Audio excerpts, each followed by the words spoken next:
Locked On Wizards, your daily Washington Wizards podcast, part of the Locked On Podcast Network. Your team every day.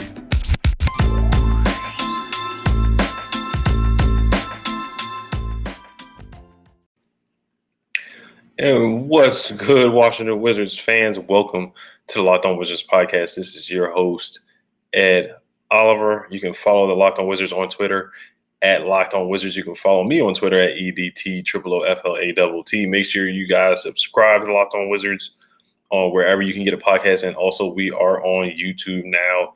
Make sure you subscribe on YouTube and also hit the notification bell. And then if you do have mailbag questions, I'm gonna do a mailbag for the Friday episode.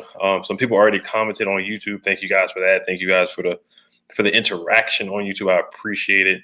I'm going to be uploading on YouTube every day, 5 days a week, as well as the podcast. And as I keep saying, October 5th is that first preseason game against the Rockets at 8 o'clock. I can't wait.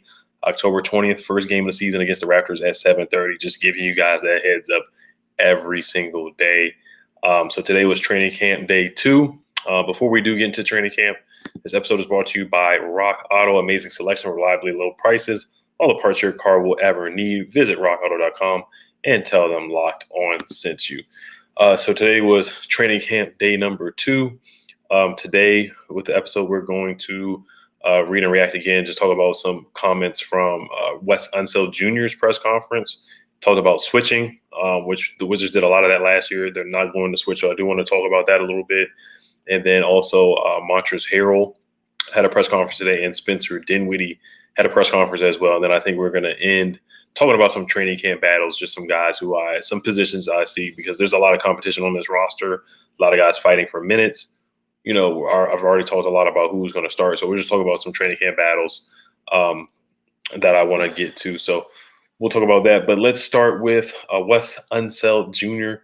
in his press conference. He did talk about practice today a little bit. I really, like I said before, I really wish there was like a hard knock style where you could kind of see what's going on, or a live feed of, you know, what's going on in the scrimmages and whatnot. I don't even know if they're scrimmaging.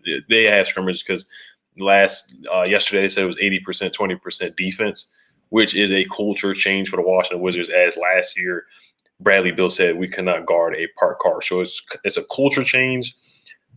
A defensive-minded team, which is going to be weird for the Washington Wizards. It hasn't been a defensive-minded team in years, and I'm excited to see it. Like I said, it's a lot of hype with the defense right now, but I can't wait to see it come to fruition and them actually go out there and do it. We have better defenders at the wing spot and just the personnel, more athletic guys, so I'm excited to see what we can do defensively this year.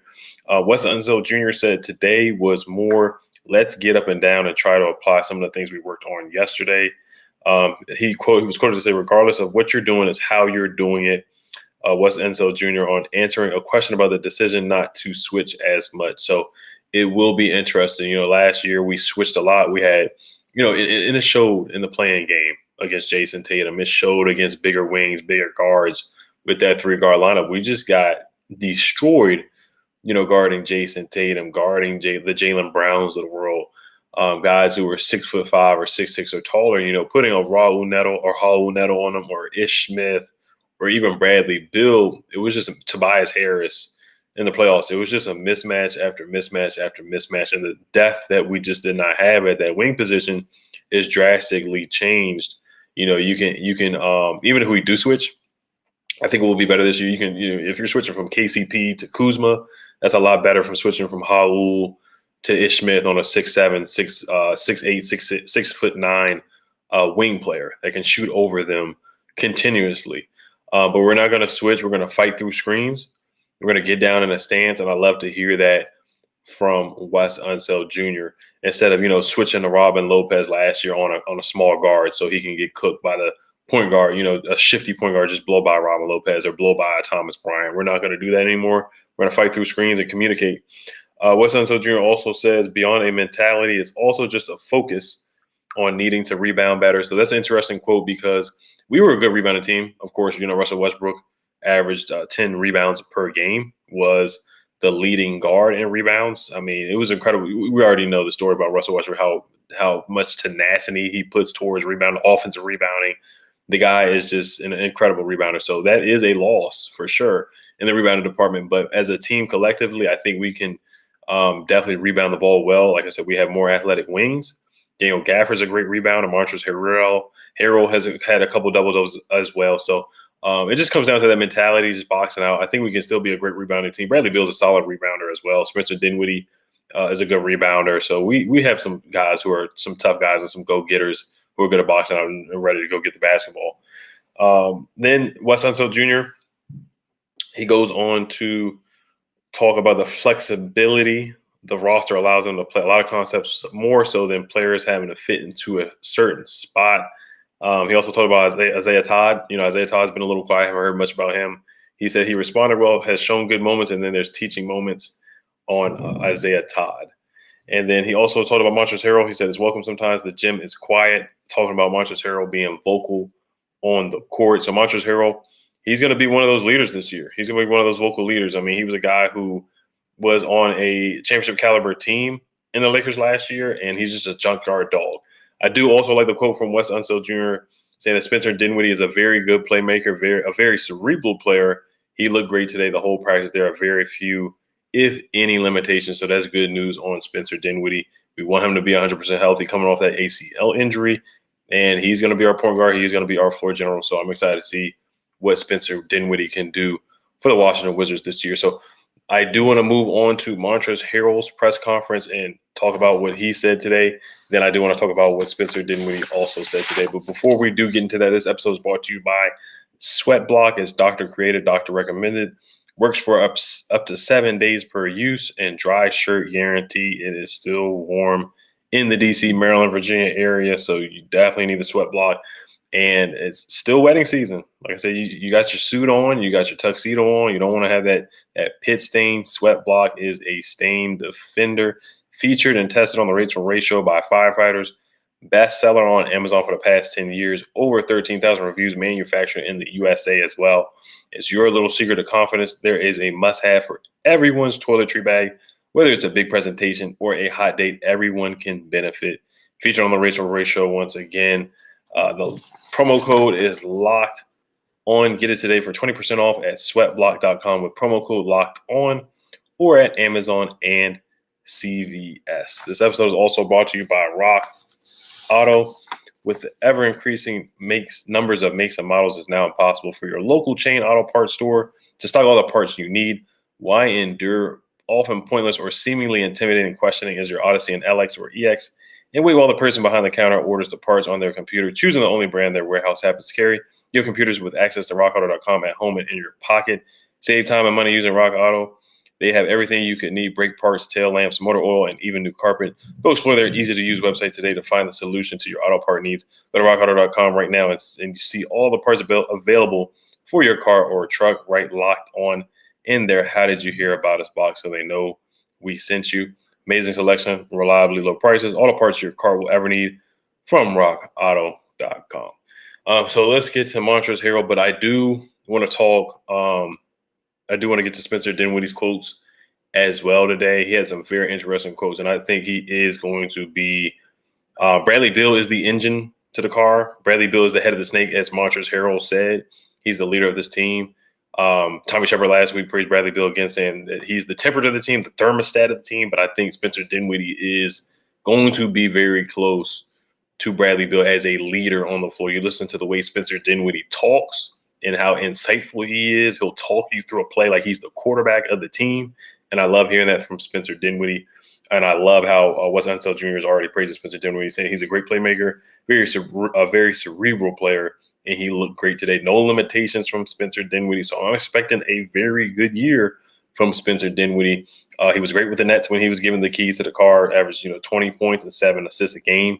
And then when they did go to the playoffs with D'Angelo Russell and other guys, Spencer Dinwiddie was great, man. He's a bucket getter. He really is a scorer. But let's get to Montrezl Harrell, somebody who I really think is going to be a huge contributor. Was Sixth Man of the Year in 2020. Going to be a huge contributor to this team. And he brings just a toughness and a tenacity to this roster, just that junkyard, blue-collar mentality the Washington Wizards definitely need. They just need somebody with a chip on their shoulder. Montrezl Harrell always talks about where he came from. Not a lot of people made it out of where he came from. And he just used that motivation, that energy every time he plays on the court. He just looks like he has a chip on his shoulder, that he's just ready to just dig like that junkyard dog that he is. Montrezl Harrell, he says we got a great group of guys. I can agree with that. He also talks about the importance of stacking good days and having to take advantage of practice days. That's coach's game plans. We're going to carry it out to a T. He also talks about the luxury of being on teams in the past that had great veterans going back to college. He did win a championship at Louisville, so they had a great team as well. He describes the differences between Bradley Beal and Spencer Dinwiddie, that Beal's a bit more free-flowing and Dinwiddie is more about the details in situations. So I could definitely see that with Dinwiddie. In his press conference, he told us, throwing the ball in the slot, how to get the ball to Gaffer, how to get the ball to Harrell, just different ways he wants to pass and get guys involved, the corner pocket, just, terminology that you just don't hear every day. But he just really sounds like a quarterback of the team, somebody who is trying to give everybody insight on the terminology that they use and how he's going to set players up and get assists and make everybody comfortable out there. Montrezl Harrell said there's going to be ups and downs this season as a group. They're a new group, and he talks about the importance of just sticking together during those times. He said it's also going to be a learning process. This is a new team. So, there's going to be a lot of different guys, different chemistry and whatnot. So everything he said out there was very factual. So I'm interested to see how these guys can gel with the new Lakers, Corey Kispert being drafted, of course, Bradley Beal, Dinwiddie being brought in, a lot of new pieces. Tommy Shepard said it's not a running back team. Tommy Shepard definitely did not run it back this year. So it will be interesting to see how the chemistry is with this roster. And Montrezl Harrell, my expectations for him, he's going to be a key piece to this roster, especially before Thomas Bryant comes back. And I love Daniel Gafford a lot, but I do understand that, we do have to see him first improve on not fouling, how to defend without fouling, and then also his stamina. We got to see if it's there. And, if Gafford does get in foul trouble, then Montrezl Harrell, of course, is that first guy in. He's going to get a lot of minutes. I feel like, before Thomas Bryant gets back, they probably will split minutes in a 48-minute game. I'm expecting, Gafford to get around 24, 25. I'm expecting Montrezl Harrell as well to get 24 to 25 minutes. But the only thing with Montrezl Harrell right now, the uphill battle with him is that he is 6'7". So that is part of the reason why he plays so hard. Guys like that, undersized bigs, you got to play harder. You got to play tougher because you're not 7'1", 7'2". You got to use your body to get to the basket. You got to use different skills, pump fakes, up and under moves, swim moves, different things. Montrezl Harrell, if you watch this game, he'll get it in the post and face up and do a crossover in the post. He'll do it between the legs in the post. He has a bevy of moves in his arsenal. He has a trick bag just to get to the basket and score. So it is going to be interesting to see Montrezl Harrell getting a lot of minutes, of course, off the bench, which he's normally used to. And in this press conference, he praised Lou Williams a lot on media day. And I do look at him as basically like the Lou Williams of bigs. He's that sixth man who's always just going to be a great sixth man. He plays well against backup bigs. And he can play well against starter bigs, but he does take advantage of playing against backup bigs. So it's huge for him to come off the bench, come in there, and he's a microwave scorer. He's a guy that can fill it up. Now, he's not a three-point shooter at all. He's not going to space the floor much. So that's why, the Lakers, he didn't get a lot of playing time in the playoffs. And he also struggled to get playing time in the playoffs against the Clippers as well. So there's pros and cons to Montrezl Harrell's game. Defensively, he has struggled. He's not much of a rim protector. You look in the playoffs, he did struggle against Nikola Jokic, which everybody still struggles against Nikola Jokic. But once again, like I said, he struggled to get minutes in that Clippers series where they lost to the Nuggets. And then he also struggled to get minutes with the Lakers, and he wasn't happy about it. He's very vocal on Twitter, very vocal on social media, and just a vocal person. He wears his emotions on his sleeve. So we're just going to get 110% energy from Montrezl Harrell every day and every night. So I'm excited to see that. Him and Gafford, they can feed off the energy. I would not play both of those guys on the floor together. Or Thomas Bryant. I wouldn't play Montrezl Harrell and Thomas Bryant on the floor together at all. It would just have to be one of those bigs that we never saw Gafford and Robin Lopez play at the same time. We never saw Gafford and Alex Len. We never saw Alex Len and Robin Lopez play on the floor at the same time. Just they're both too slow defensively to be a four and guard some four. There's some fours out there that are facing up. Basically all the fours, stretch fours, guys who can put the ball on the floor and get to the cup. So it would be a mismatch for Thomas Bryant to be at the four spot, in my opinion. It would be a mismatch for Montrezl Harrell to be at the four spot. So, but I hear nothing but good things from Montrezl Harrell. He's been a vocal leader. He's one of the older guys on the team, even though he's only 27. All the guys on the team are under the age of 30, so he is going to be looked at as a leader Of course, Bradley Beal being head of the snake, he's going to be looked at as a vocal leader. Tommy Shepard, his press conference said Bradley Beal's more of a reserve guy, but we're going to need him to step up and be more of a vocal leader this year, offensively and defensively. So nothing but good things I hear from Montrezl Harrell. So we'll get to Spencer Dinwiddie's presser today, and then I'll name about 2 or 3 training camp battles, and then we're head on to Friday, and then it will be the weekend, and then Tuesday is preseason. I can't wait. We get some actual basketball. I can't wait for that. Can't wait. But before we do, this episode is brought to you by Bet Online. The Washington football team is favored by 1.5 against the Falcons. Got to look up the over under for that game too. But if you want to bet on that game, go to betonline.ag. BetOnline is the fastest and easiest way to bet on all your sports action. Before the next pitch, head over to BetOnline on your laptop or mobile device and check out all the greatest sporting news, sign-up bonuses, and contest information. Don't sit on the sidelines anymore, as this is your chance to get into the game. As teams prep for their runs to the playoffs, head to the website or use your mobile device to sign up today and receive your 50% welcome bonus on your first deposit. BetOnline, your online sportsbook experts. The promo code is locked on. This episode is also brought to you by Sleeper. In 2018, the fantasy experts at Sleeper realized that fantasy basketball was broken. Games were being won and lost based on whose player had more scheduled games that week.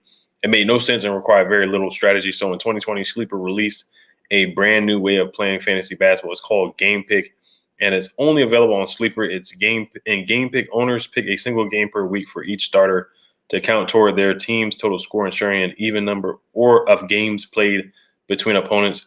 The days of losing because your opponent's players simply had more scheduled games to play in that week are over. In Game Picks, you pick 1 game per week for each player based on player matchups, home versus away, opponent's defensive ranking, pace of play, and more. All of that adds up to more strategy and less busy work. Whether you prefer redraft, keeper, or dynasty, Game Picks has you covered. Sleeper cracked the fantasy basketball code if you play fantasy football. If you prefer building out a weekly strategy versus daily busy work, you're going to love Game Picks. Download the Sleeper app and start a league with your friends today. You will not be disappointed. Sleeper's one-of-a-kind Game Pick is the most strategic fantasy basketball experience in the industry. All right, so let's get to Spencer Dinwiddie's presser here. Spencer Dinwiddie, he's a charismatic guy. He's an interesting guy. He's a smart guy. We already know about the crypto and him trying to buy a Wizards patch for about $12 million. He was denied by the NBA.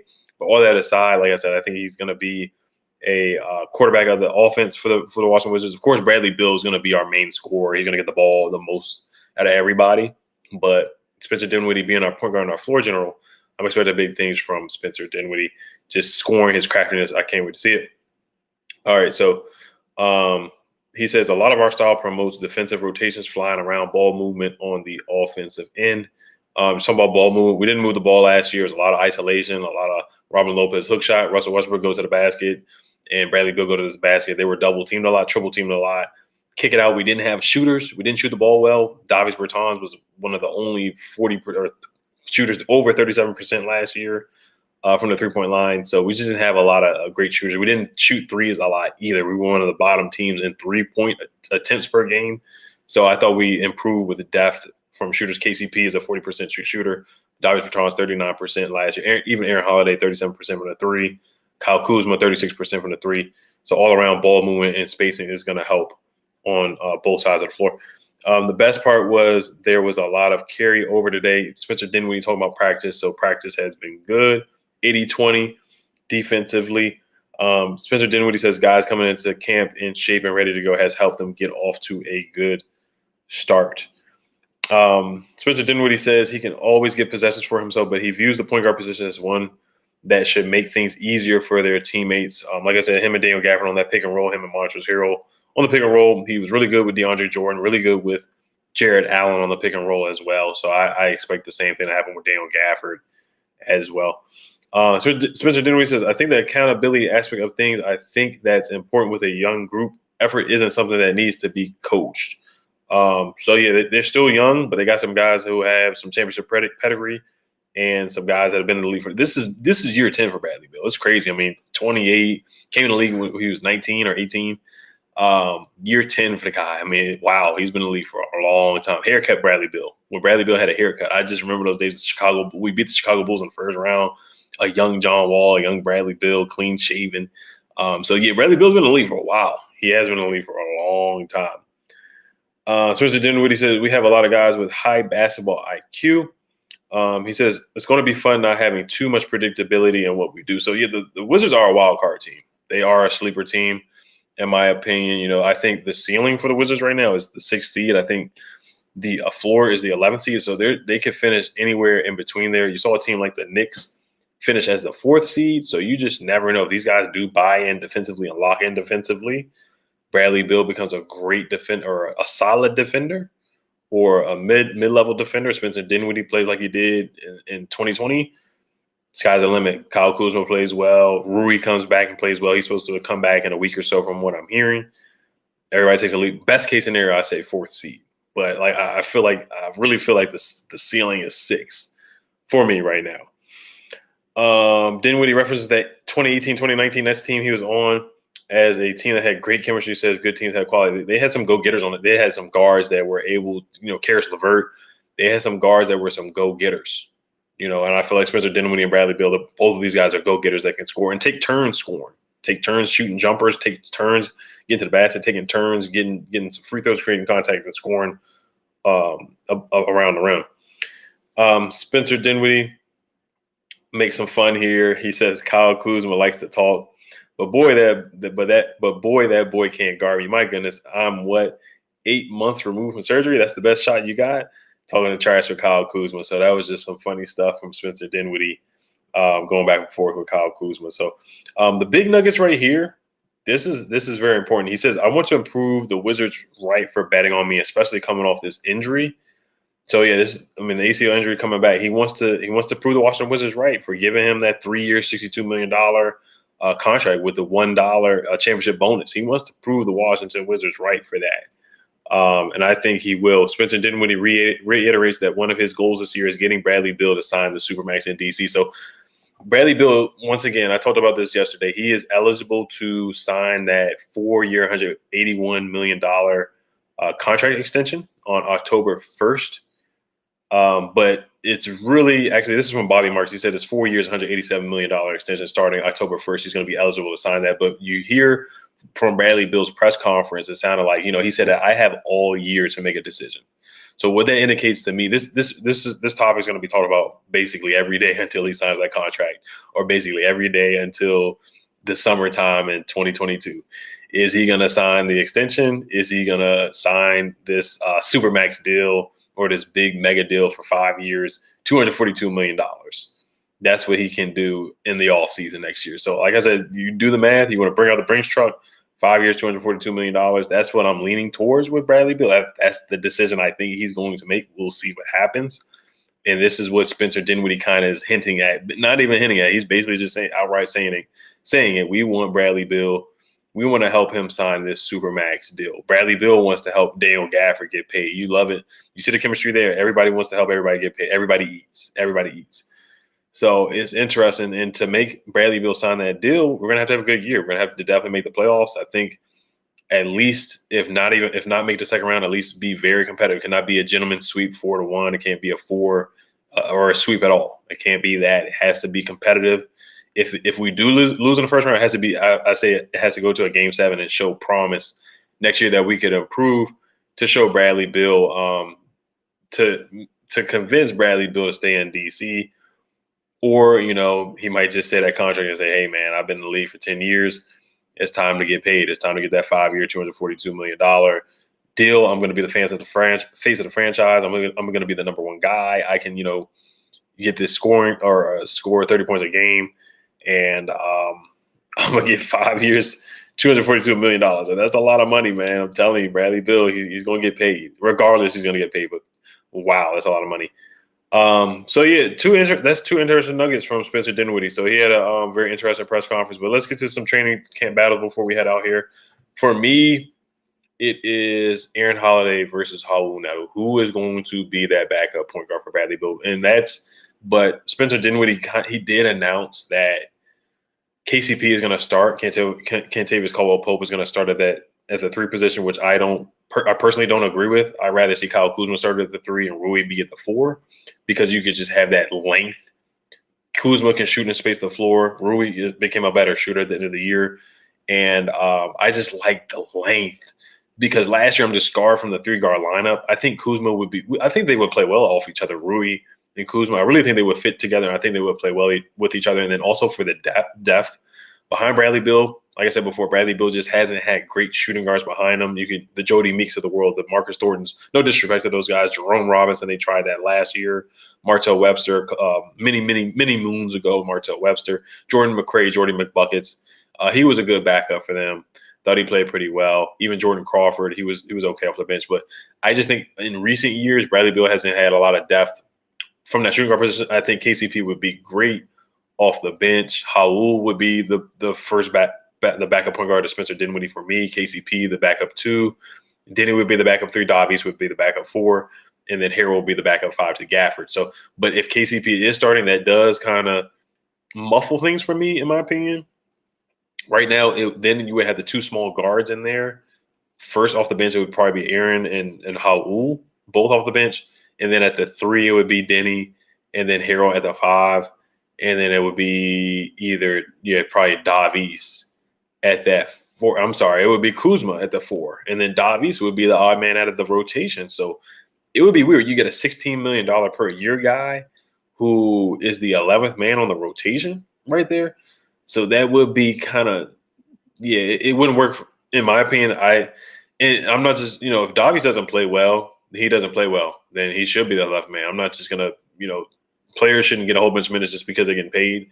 But I understand that too.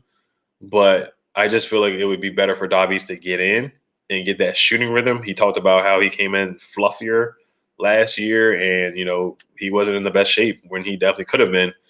And I feel like he's going to play better this year. I think he's going to have a bounce back year. I think he's going to have a bounce back. I think he's going to shoot over 40%. But to get back to the training camp battle, I think it's Harrell versus Aaron. They're both going to be scrapping for minutes. They're both going to be scrapping for that main guard position and that backup guard position. They're going to be scrapping. They're 2 scrappy, high-energy guys who love to pick up full court. Harrell is good at taking charges. He's good at being on a pass. Sometimes he did get picked up and hunted defensively. Seth Curry scored a lot of points on Harrell Neto last year. And then for me, it's just Kyle Kuzma and KCP, man. And if Davies Bertans too, they're all going to be fighting for minutes. It's a log jam. It really is. Corey Kispert, you could throw him in there too. But Kyle Kuzma versus KCP, who's really going to fit better starting? And I like Kuzma guarding other threes too rather than KCP. I think KCP is better being a 3-and-D guy against other shooting guards. So that's my opinion on that. You guys let me know if you guys have any training camp battles. You can definitely comment below or comment in the rating section on iTunes if you like. And like I said, comment on tonight's video or today's video so I can definitely do a mailbag. There's a lot of questions. I might have to do a part 1, a part 2, and a part 3 of mailbag before we get to the preseason game on October 5th, which is Tuesday. I can't wait. I cannot wait against the Rockets. So excited. But, one thing about the vaccine, I forgot to say this too. Somebody, let me find the information about the vaccine because I know in New York, so this is from Shams. He said NBA spokesman Mike Bass said any player who elects not to comply with the local vaccination mandates will not be paid for games that he misses. So that is important for Bradley Beal. If he's not going to take the vaccine, then he will not be paid for games that he misses. So that is interesting with that. Oh, that's with local vaccination. So I'm sorry. That's for somebody like Kyrie in Brooklyn, New York. So it's interesting because Kyrie can't play in home games, but visitors can play in Brooklyn. So Bradley Beal, if he's not vaccinated, he would be able to play in Brooklyn. But a guy like Kyrie can't play in home games. Andrew Wiggins can't play in home games in Oakland because he's not vaccinated. So it's interesting with those rules. It really is interesting to say the least. But like I said, I'm excited to see Spencer Dinwiddie. I think he can play really well with the Washington Wizards. I'm excited to see him be that floor general and that shot maker and that shot creator. So I'm expecting about 23 points a game from Spencer Dinwiddie. I'm going to go with 23 points a game. All right, you guys, this episode is brought to you by Locked On Bets. Betting on the NFL NBA doesn't have to be a guessing game. If you're listening to the new Locked On Bets podcast hosted by your boy Q and handicapping expert Lee Sterling, get daily picks, blowout specials, one team favorite picks, and Lee Sterling's lock of the day. Follow Locked On Bets podcast brought to you by betonline.ag, wherever you get your podcasts. Everybody have a good one. Hell to the Wizards.